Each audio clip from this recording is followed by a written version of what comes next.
Quels sont les signaux d'alerte d'une dépression? Quand on a une humeur dépressive, c'est-à-dire un petit peu morose, on se sent mal pendant plusieurs jours, on n'a pas trop envie d'aller vers les autres, vers l'extérieur, et cette humeur-là dure toute la journée.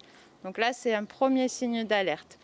Quand on est très fatigué, épuisé, qu'on a envie de dormir toute la journée, ou inversement, quand on ne dort pas du tout pendant plusieurs nuits, là aussi, c'est un deuxième signe d'alerte.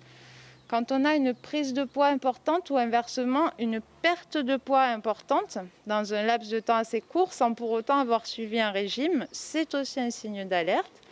Quand on a ce qu'on appelle une instabilité psychomotrice, donc on est agité, on a envie de faire beaucoup de choses, on ne sait plus, on est un peu indécis. Quand on se sent aussi coupable ou qu'on se sent dévalorisé en permanence, ce sont aussi des signes d'alerte.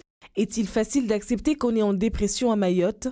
C'est vrai qu'il y a encore une dimension taboue de la dépression, mais comme de tous les troubles qui touchent à la santé mentale à Mayotte, oui.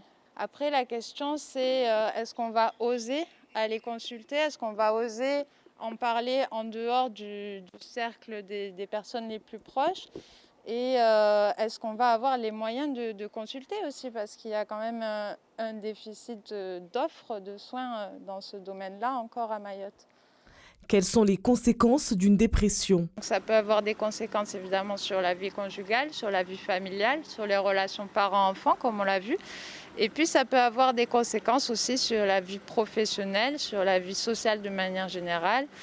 Parfois il y a des personnes, alors c'est, je dirais, cause ou conséquence, en tout cas c'est corrélé, qui s'enfoncent dans un cercle vicieux dépressif et qui vivent des dettes, etc. Donc ça peut avoir aussi des conséquences jusqu'au niveau économique.